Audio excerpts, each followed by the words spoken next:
You always think it's going to happen right away. I believe we started probably, I want to say it was about 7 years ago. We struggled with infertility for about 1.5 years. When we took the test and it showed that it was negative, my heart sank. We tried on our own for a while and then weren't having any success. After countless negative tests and the recommendation of my regular OB, she said, we should probably, seek some further help along our journey. So we decided to meet with Dr. Dodds, and he reassured us and said, looking at our paperwork and our history, he didn't see anything troubling and any concerns as to us not having kids in the future. So felt very comfortable with them. We were referred to the Fertility Center and met with Dr. Young, and he was absolutely fabulous. I was so nervous and excited at the same time. I don't know if I was more nervous or more excited. I think a little more nervous than anything else. The waiting room was filled with couples that looked like us. And when you're going through it and you haven't opened up to anybody, you think you're very alone and isolated. And so then to see cute little couples, like, oh, we're not the only ones, was huge. Everyone was super comforting and encouraging. Just all I remember was the encouragement and the positive attitude of all the staff here at the Fertility Center. It's a long road getting to that 1.5 year marker where you finally decide this is the step to take. But we walked in shattered and we walked out with hope. And it was amazing. I learned through the Facebook page that they were having a contest to write essays, and I thought it would be great to, almost therapeutic, to put on words, the process that we've been through, to actually get it out and to write it out. It was actually really great. I think the Fertility Diaries contest was a wonderful opportunity for you to share your stories with us and with other people who are undergoing the same journey. I think the stories are inspirational, and they help others feel that they're not alone in the whole process. We held the contest to give someone an opportunity to have an IVF cycle.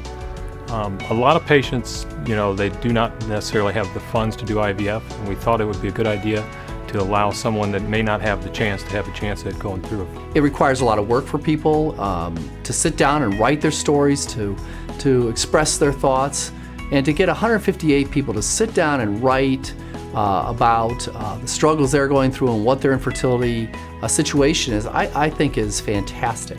The contest, we found out about it actually at a very low point in the fertility process. We had just had a collapsed cycle, and we're getting very low on eggs, or embryos, and I saw the fertility contest in the office. I took the paperwork home and thought about it and decided that I should probably submit my story because with the help and support of my family and friends and obviously my husband, I needed that support to get through this.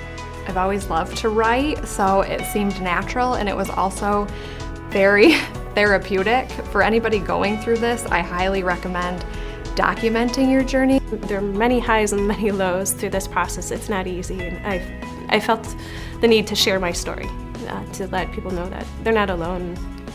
The journey initially is very isolated. You think, again, you're the only one going through this. Your friends are having babies and your family is having babies. It was just amazing, the floodgates that opened once we were open. And some of my best friends now are friends that I've connected with because of this struggle. So we had kept it to ourselves initially, but eventually it kind of became a little bit too much to keep just between the two of us. And so we then keyed our family and our friends in on the journey that we were taking through the Fertility Center. And once we did that, it was really, really nice to be able to just share what we were going through. After talking to just a couple of people at work that we know that had struggles, we found out others that had issues, and it was a great resource to be able to talk to people about it and kind of hearing their story and struggles as to what they went through as well. I was really pleased that we received 158 entries to our contest. I think it shows our patients, they were really interested in the contest. I think they were interested primarily in telling their stories and writing those out, sharing those stories. It's nice that patients are willing to share their their stories with each other, to know that there's other people out there going through the same types of issues, having the same types of problems, so that they know that there's a network.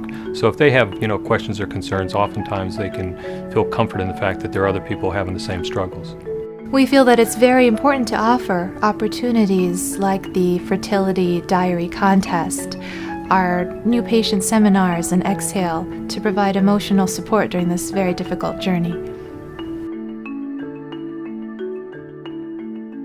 This is Mason Timothy O'Donnell. He was born on February 14th, 2014, and he was pretty much the best Valentine's Day present that we could ever ask for. And this is Madeline Renee. She was born approximately 7 weeks ago. Very, very healthy baby, 8 pounds, 7 ounces, 21.5 inches long, and we absolutely love her. And she's just been such a joy in our life. This is Piper Noel Ostang, our miracle baby, the baby we thought we would never get. We walked in about 2 years ago, not even knowing what was possible, and a year ago we found out we were pregnant, and 4 months ago we had Piper. She's been a tremendous blessing in our lives. Nothing could have prepared us for parenthood, but it's obviously worth it, and we would have nothing if it wasn't for the Fertility Center, so we owe them a lot.